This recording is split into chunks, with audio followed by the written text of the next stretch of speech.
Wamberg is, or Jacob, as Danes like to say when they're speaking English, is a professor in art history here, and has been developing some very interesting ideas on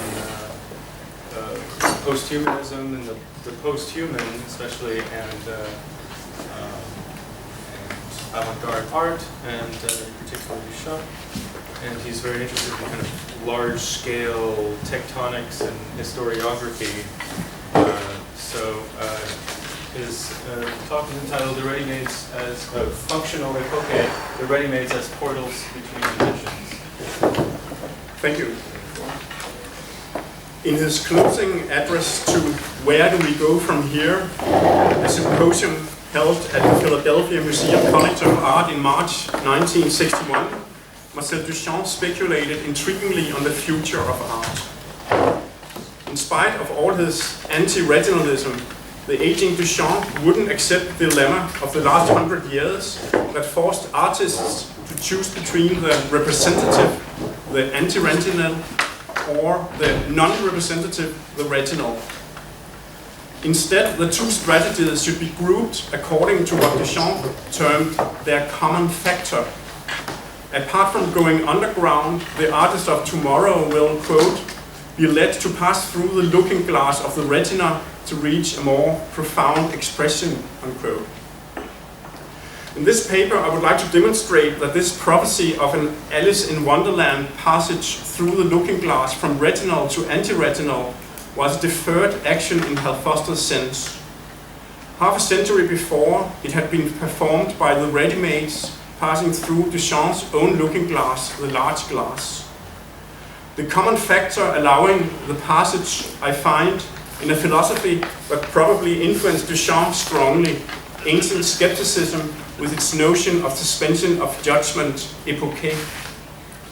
From glass into ready-mades, modernist retinal screens, perceptual epoché, I don't know what this represents, are thus converted into avant-garde anti-retinal frames of concepts. Conceptual epoché, I wonder what makes this object a work of art.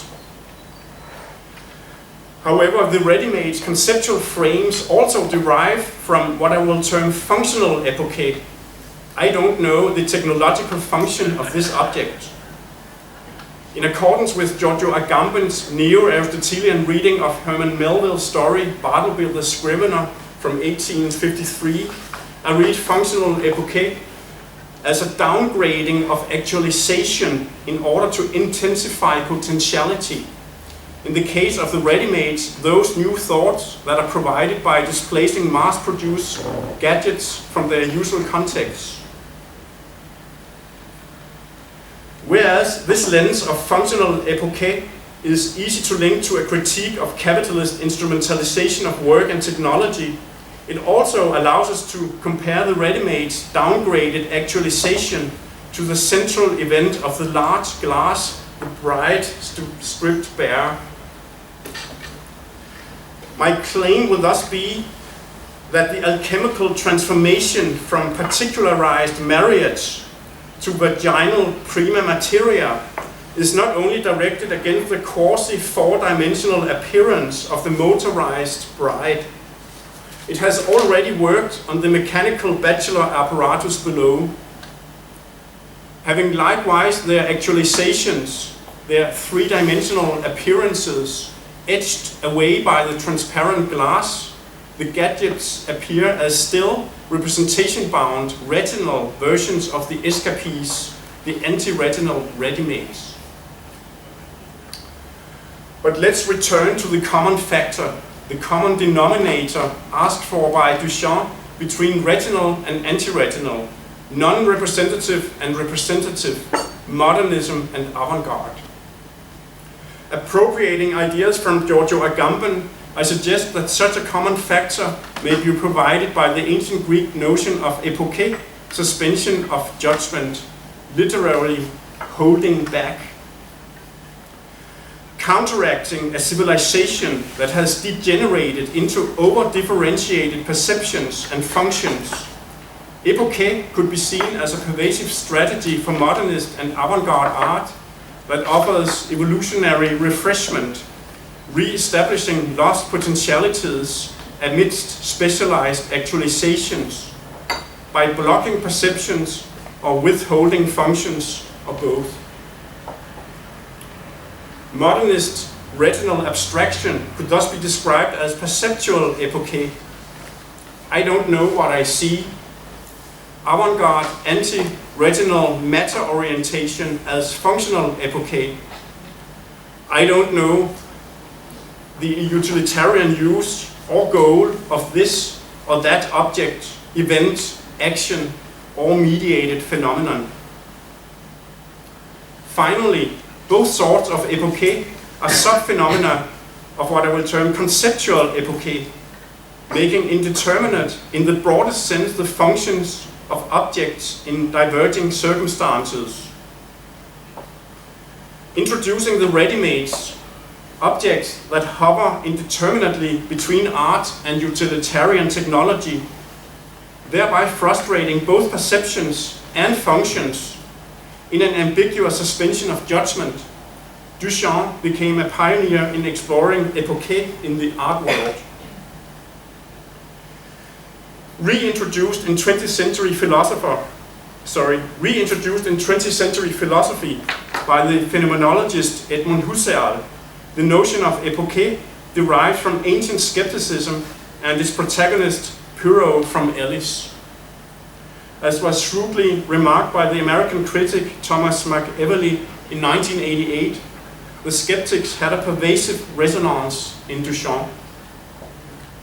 Commenting upon the reading he had done at the Bibliothèque Sainte-Geneviève in 1913 to 15, when he served as librarian after having given up painting, Duchamp thus claimed that, quote, he most appreciated the attitude of Pyrrho and the skeptics as being closest to his own, unquote. Like Duchamp, Pyrrho was originally a painter who gave up rationalism, in his case moving to pure philosophy. And like Duchamp too, he wanted to practice a life of independence, always being indifferent and not giving over to emotions. For Pyrrho stated that everything we know is a result of customs and laws, and nothing in our senses is to be trusted. This is in close correspondence with Duchamp's skeptical attitude to science and epistemology, and the Asian skeptics wanted similarly to overturn reason through reason, anticipating Duchamp's overturning of science with its own mean. All this was summed up in Epoché, the key concept for the investigatory attitudes of the skeptics. Through suspending judgment, the skeptics doubted everything and abstained from making positive statements, not more one thing than another, the Greek oumallon. This same attitude of indifference is pervasive in Duchamp, who, for instance, in a late interview with Francis Roberts claimed, quote, no, the word anti annoys me a little, because whether you are anti or for, it's two sides of the same thing, and I would like to be completely, I don't know what you say, non-existent, instead of being for or against, unquote. The ready-mades could thus be seen as agents for this non-existence, the attitude of being neither for nor against. As a Mexican author and later Nobel laureate Octavio Paz appositely remarks, quote, the ready-mades are not anti-art like so many modern creations, but rather an-artistic, neither art nor anti-art, but something in between, indifferent, existing in a void, unquote. A striking parallel, if not direct source to this indifference, neither for nor against, is found in Herman Melville's short story from 1853, Bartleby the Scrivener, a story of Wall Street. Frustrated by his unstable copyists, a Wall Street lawyer employs a new scribe, Bartleby, who first works to his great satisfaction, but then one day suddenly declines to work, claiming repeatedly, but with utmost politeness, I would prefer not to. Giving up work, Bartleby enters a sort of inhuman limbo in which she just exists, first writing a little, then staring at the wall, and finally in prison, giving up eating and dying from starvation. The lawyer who tells the story is mystified by this behavior, but sees it as a sort of passive resistance. This resistance includes giving up particularity, since 3 times Bartleby claims, "I'm not particular." Thus, I will claim Duchamp and his outer agents, the Readymades, have entered the same indifferent state as Bartleby. In Giorgio Agamben's reading of Melville's story, this inhuman state of non-existence, of being neither for nor against, in which particularized feelings are absent, is indeed equivalent with the skeptical Epoché, in which things are, oh Malon, no more this than that. In Aristotelian terms, this amounts to withholding or taking back actualization in order to maximize potentiality, to reach the tabula rasa, the tiny, undescribed wax tablet in which thought, nous, thinks itself and may turn into anything, including the potentiality of not thinking anything at all. In this glistening aura of the possible that hovers between yes and no, being and nothingness, cognition and sensation, word and thing. Supplementing Agamben with a contemporary metaphor from biotechnology, you could compare it to the procedure of breaking down the specialization of a bodily cell, recreating the stem cell, which could turn into anything or nothing at all. In Agamben's reading of Bartleby, the scrivener's giving up of scripture moves beyond the first creation, the monotheistic creation ex nihilo, and into the second creation, quote Agamben, in which God summons all his potential not to be, creating on the basis of a point of indifference between potentiality and impotentiality. The creation that is now fulfilled is neither a recreation nor an eternal repetition.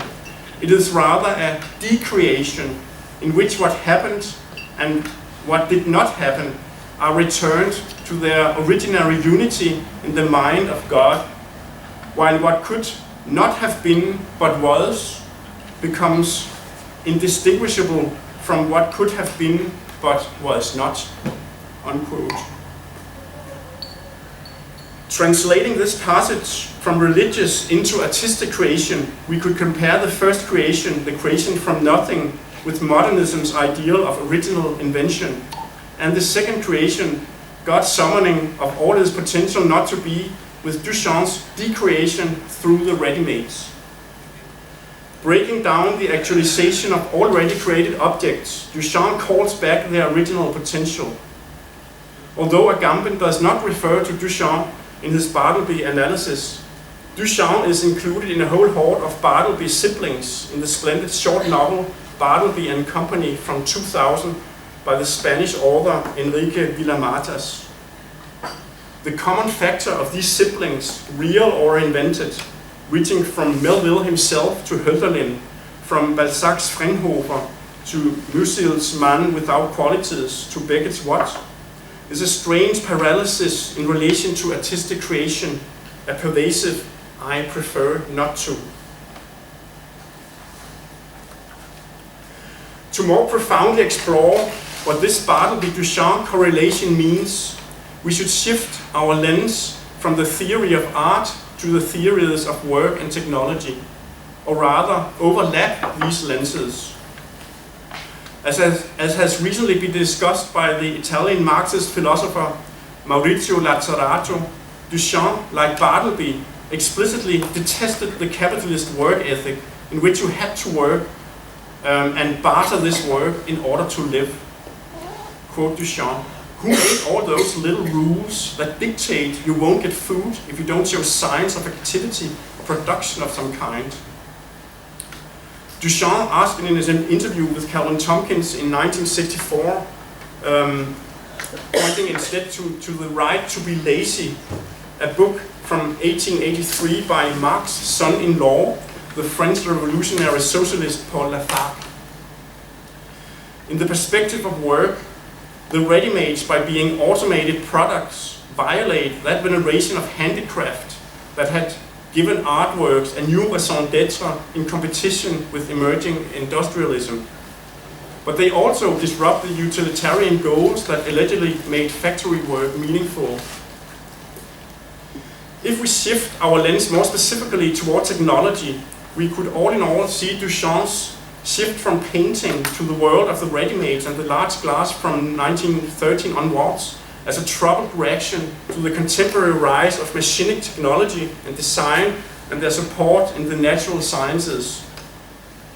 Take the crucial anecdote of Duchamp visiting the Parisian aeroplane exhibition, the Salon d'Aviation, with Brancusi and Fernand Léger in October 1912. As related by Léger, Duchamp circled around the motors and propellers without saying a word. Suddenly he turned towards Brancusi and exclaimed, "Painting is finished. Who can do anything better than this propeller? Can you?" The point is, however, that in spite of Duchamp's technological fascination, he in no way accepted technology as it was. His attitude toward technology and science and the whole capitalist apparatus that both sustained through a pervasive Protestant work ethic was an, if you can't beat them, join them. However, leaving old-fashioned art, retinal perception, and joining the party of technology, anti-retinal use, happened through a Trojan horse, the skeptical strategy of breaking down reason with reason, technology with technology. It is hardly no coincidence that Fountain is an excellent piece of that plumbing that, together with the bridges and skyscrapers, were declared by Duchamp to be America's sole contribution to art, as we have already heard. With Agamben and Aristotle, we could say that through his exposition of these and other industrially produced objects to Epoché, displacing them to the non-functional art world, Duchamp made an act of decreation. He stopped their useful function, their actualization, in order to regenerate, to reboot their potentiality in their new appearance as ready-mades.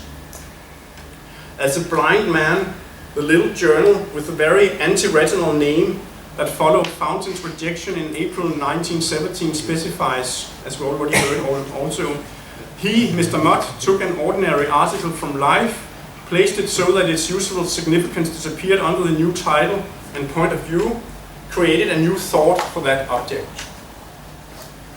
If the ready-made displacement to the exhibition context of the art world does a big part of their epoche, this breaking down of their actualization is also assisted through a row of mildly sabotaging actions.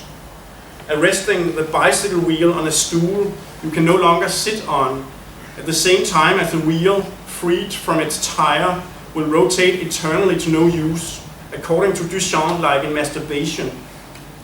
Turning around the urinal so it will give off its waste, stressed in the title Fountain.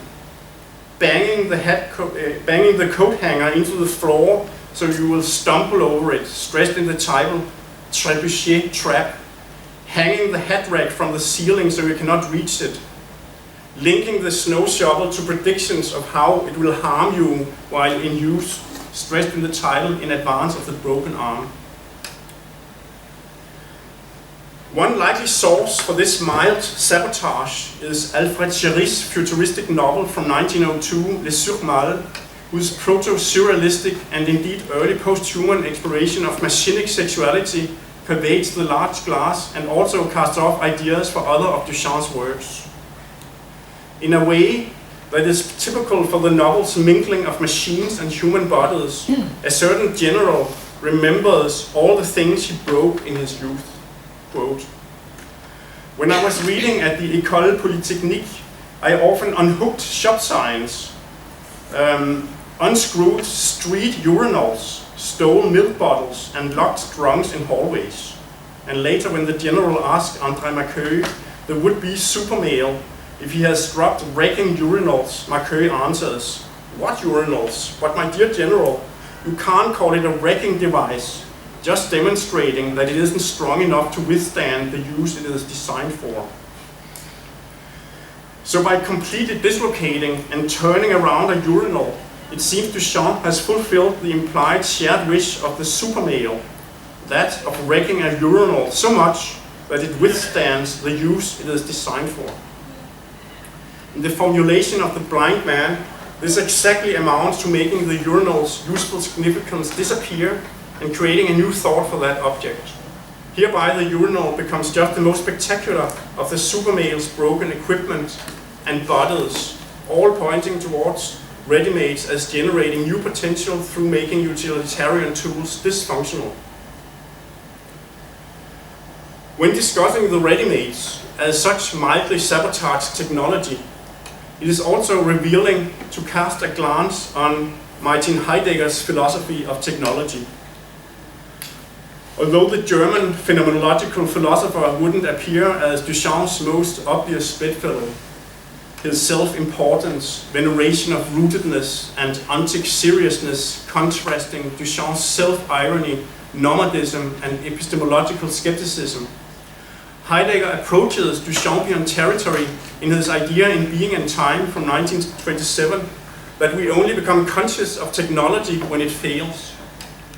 In our everyday use of the hammer, when it is ready at hand, zuhanden, and feels like an extension of our bodies, we don't give it any special thought. But when the equipment is missing, exerts friction in its use or wholly breaks down, its being is revealed in a conscious state that approaches but is not identical with that completely distant state of observation that Heidegger names present at hand, vorhanden. The Readymades then would seem to offer an artificial stating of such a revealing moment of dysfunction. Indeed, again like Duchamp, Heidegger puts forth the idea in the origin of the work of art that art has a special ability to reveal that essence of technology which is hidden in its everyday use. As is famously demonstrated in his reading of Van Gogh's portrait of a pair of old shoes, allegedly peasant shoes in Heidegger's reading, this revelation of truth, aletheia, is achieved through an uncanny alienation of the equipment from its everyday use. Although the painting still posits these shoes behind a representative retinal screen, in its very object orientation, Heidegger's lens on it makes almost a pair of Readymades out of these shoes. The difference is, of course, that being still a product of handmade poiesis, these shoes are representatives of an archaic technology, techne, that encompasses both technology and art, and whose pre-existing essence can therefore still be revealed in a work of art. In contrast, Duchamp's Readymades are pieces of mass-produced equipment which break down actualization in order to reveal a new potentiality. In the terminology of Epoché, Duchamp spanned the full spectrum from functional to conceptual epoché, thereby questioning the very nature of equipment, whereas Heidegger is primarily governed by functional epoché, the body-bound alienation from equipment. However, in his post-war thinking, Heidegger turns his attention specifically towards industrial technology, whose base in distant calculation makes it an instrument for what Heidegger terms enframing, Gestell, an abstract scaffolding that posits nature, including the human body, as a passive standing reserve, Bestand, for technology's insatiable needs. Moreover, Heidegger thinks that it's only through art that we may break the evil spell of enframing, finding the saving power in the midst of that which otherwise threatens to destroy us. Since the Readymades are exactly products of such a calculating industry, of which Duchamp is similarly skeptical, the exhibition in revealing dysfunction would indeed seem to offer an example of that saving power which Heidegger projects into art.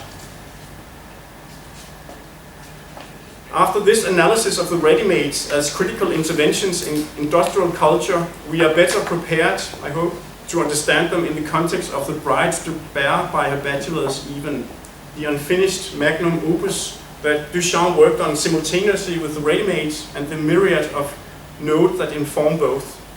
For ultimately, the ready-mades functional epoché, the decreative regaining of potential through displacement from their usual actualization, is equivalent with the location within the elaborate spatial coordinates mapped out in the glass, namely that downscaling of spatial dimensionality found around the bachelor apparatus in the lower half of the work.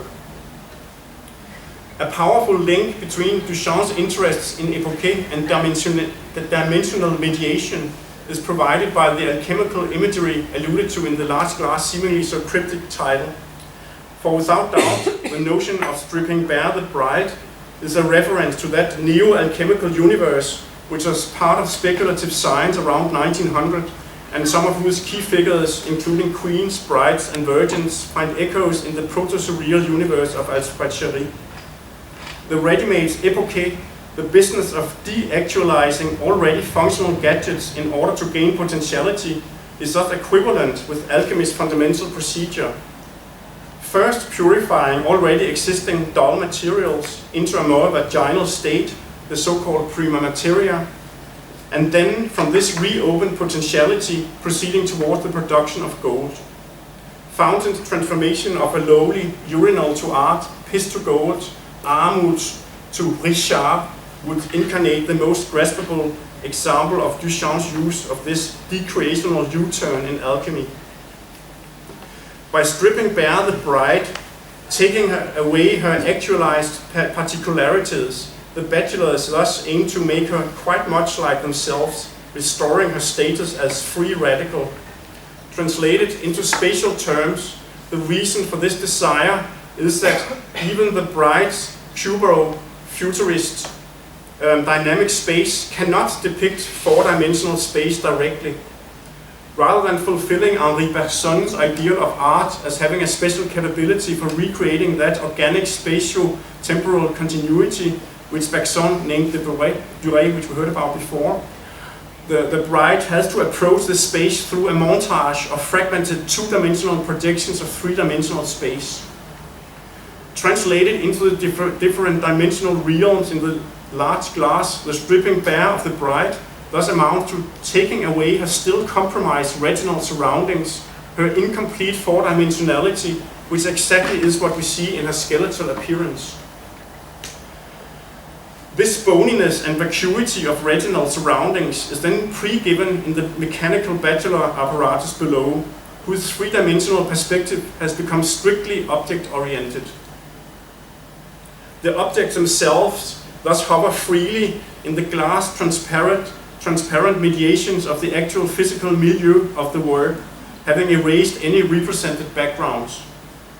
The work's primal innovation, its transparent glass, is thus a powerful visual metaphor, if not a concrete indexical manifestation of that tabula rasa of regained potentiality which prima materia represented to the alchemists. So what does it now mean that the ready-mades are dropouts from this Alice in Wonderland-like looking glass? A central metaphor that mediates between the bachelor apparatus glass projection and the semiologically framed physical space of the ready-mades is photography. Take Duchamp's remark in the green box, the facsimile collection of handwritten notes from 1912 to 15, which he first chose to publish in 1934, and that was what Sarah had on YouTube, so I will not go through it once more. This passage invokes the creation of the ready-made as a pre-planned inscription in time, a rendezvous in which a certain chosen thing, according to preset temporary coordinates, receives a symbolic mark. As Jean-Claire has demonstrated, the ready-mades coming into being in such a temporal bracketing out of a real piece of matter points towards photography, as does its creation through choice rather than making. The idea of a materially more intrusive photography was already alluded to in Jarry's The Super Male, where chemistry is called, quote, a sort of photography only you can never frame its prints, unquote. And when the blind man defines the new thought created for Fountain as its new title and point of view, this is furthering this photographic thinking around the Readymades. Even the inscription, compared to giving a statement, is part of photography's business of choice and later reinterpretation. For as Walter Benjamin remarked in his little history of photography from 1931, as a camera gets even smaller, it snatches secret and versatile images whose shock in the viewer brings his ability to associate to a halt, quote Benjamin. This is where inscription must come into play, which includes the photography of the literarization of the conditions of life, and without which all photographic construction must remain arrested in the approximate. Won't inscription become the most important part of the photograph? Unquote. So by inscribing the mass-produced gadgets anew, photographically freezing them through a disrupting semiological lamination, Duchamp liberates them from bourgeois culture's crippling habits, which are themselves no more than a freezing of the accidental, although daily performed as if they were the opposite. Moving from Duchamp's programmatic notes to his actual ready-mades, the inscription is both the act of withdrawing the utilitarian object from its usual context and the occasional act of actually inscribing it, as is seen in the case of Fountain, the dog comb, and presumably the snow shovel. As Duchamp explained, the sentence he inscribed, quote, instead of describing the object like a title, was meant to carry the mind of the spectator toward other regions more verbal, unquote. That is, again, inserting the object in a semiologically based frame. Such an inscribing frame, mediating between semiological symbols and photographic freezing, is actually visualized in the large glass itself, namely in what Duchamp's notes term the top inscription, title or Milky Way. It was in the three blowing windows of this cloud-like formation, the wind-blown draft pistons, that the brides would have a series of so-called cinematic blossomings, appearances for the bachelors through frames of symbolic science. Noticing the similarities between its semiological photographic function and Duchamp's photographic procedure for inscribing a ready-made, it must be seen as a main instrument for Duchamp's movement into conceptual art as such. Culminating in the strategy of the ready-mades, this figure in one go converts retinal window to semiological frame, photographic freezing to inscription. In this amorphous cloud, we have an early visualization of that art philosophical dazzle, the aura of concepts that Arthur C. Danto sees as fundamental for post-historical art. Translating into the discourse of dimensions and photography, Duchamp's strategy of Epoché, stripping bare objects of the actual in order to regain their potential, could thus be compared to a sort of cleansing spatial photography, a downscaling of the concretely three-dimensional objects with their limiting accidental particularities to a lower, more vaginal dimension. In Duchamp's discourse, an N-4 dimension, apparition or mold that may open itself towards a much larger scope of possible actualizations. The delay, the deferred action between Duchamp's original photographic freezing, the inscription, and the spectator's later interpretative melting of this freezing, one of an infinite amount of possible new actualizations, is what Duchamp later terms the art coefficient. It seems to be the key to both Duchamp's subtitle of the large glass, a delay in glass, and his remark in the green box that, quote, the ready-made can later be looked for with all kinds of delays, unquote. Thank you.